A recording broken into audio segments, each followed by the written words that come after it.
یہ تو حق ہے نا کہ ہم کہتے ہیں یہ میرا پیر بھائی ہے، تو یہ جتنے مسلمان ہیں یہ ہمارے نبوی بھائی نہیں ہیں کیا، نبی علیہ السلام کے رشتے سے؟ اگر میں دوزخ کے راستے سے بچنا اپنے لیے ضروری سمجھتا ہوں تو میری یہ خواہش ہے میں اپنے ٹیچرز کو، میں اپنے دوستوں کو بھی بتاؤں کہ آپ غلط راستے پہ ہیں. بحث مباحثہ نہ کریں، بات بتائیں، ان کی مرضی قبول کریں نہ کریں، یہ تو بات ٹھیک ہے. باقی یہ بات صحیح ہے کہ چونکہ میں بھی یونیورسٹی میں 5 سال آلموسٹ 5.25 سال ہاسٹل میں گزارے ہیں، بڑے بڑے شریف خاندانوں کے لوگ آتے ہیں، بچے اپنے اپنے علاقوں کے پوزیشن ہولڈرز ہوتے ہیں، ظاہر ہے وہی لوگ انجینئر یونیورسٹی تک پہنچتے ہیں نا، لیکن وہاں کے ان کی حالت یہ ہو جاتی ہے کہ 5 6 سپلیاں آ جاتی تھیں، اس وقت اینول سسٹم تھا. اپنے علاقے میں وہ ایف ایس سی میں ٹاپر، میٹرک میں ٹاپر، یہاں کے سپلیاں کیوں؟ وہ آتے ہی برے ماحول میں پولیٹیکل جماعتوں میں پھنس جاتے تھے، اور پھر وہ آہستہ آہستہ سگریٹ پینا اور باقی برائیاں تھیندے تھی جاتے تھے. اس ماحول کے اندر میں یہ سمجھتا ہوں کہ ہماری جو مذہبی جماعتیں ہیں، خصوصاً تبلیغی جماعت کو میں کریڈٹ دوں گا، یہ بہت بڑی نعمت ہے، کم از کم ایسے بچوں کو بیرا روی کا شکار ہونے سے تو بچا لیتی ہے نا. آپ پاس 2 راستے ہیں، ایک ہے دین کا راستہ اور ایک ہے یہ برائی کا یہ والا راستہ.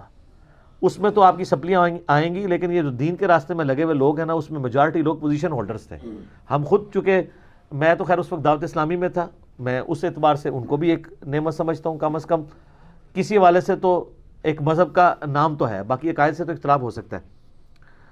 تو کچھ ہمارے دوست کلاس فیلوز تبلیغی جماعت میں بھی تھے، سارے پوزیشن ہولڈرز تھے. چند ایک کوئی نالائق ہو تو وہ ویسے ہی نالائق ہے، وہ تبلیغی جماعت کی وجہ سے نالائق نہیں ہوتا تھا. لیکن اس کے کو کمپیئر کریں پولیٹیکل جماعتوں میں جو جاتے تھے، اللہ کے فضل سے ساروں کی سپلیاں آتی تھیں.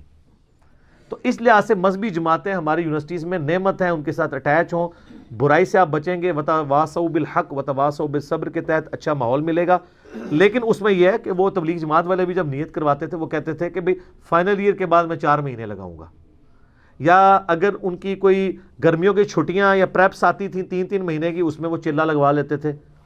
یا ویکینڈز کے اوپر وہ ٹیلر میڈ انہوں نے سہروزہ رکھا ہوا تھا ویکینڈ کے اوپر، یعنی یونیورسٹی کی بس میں چلے جاتے تھے کسی مسجد میں، وہ سہروزہ بھی 3 کی بجائے 1.5 دن کا ہی ہوتا تھا.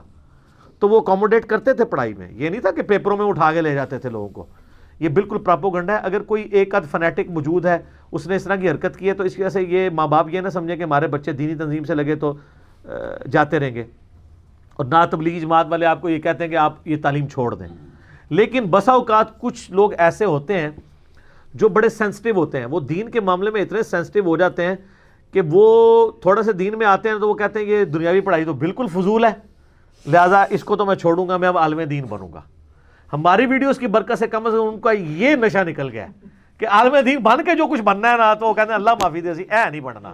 ٹھیک ہے نا، وہ تو ہم نے نکال دیا ہے کہ دین حاصل کریں لیکن مدرسوں میں آپ نہ جائیں. اور دنیا کی بے ثباتی جب پہلی دفعہ انسان پہ کھلتی ہے تو یہ سب کچھ تو ہو ہی جاتا ہے.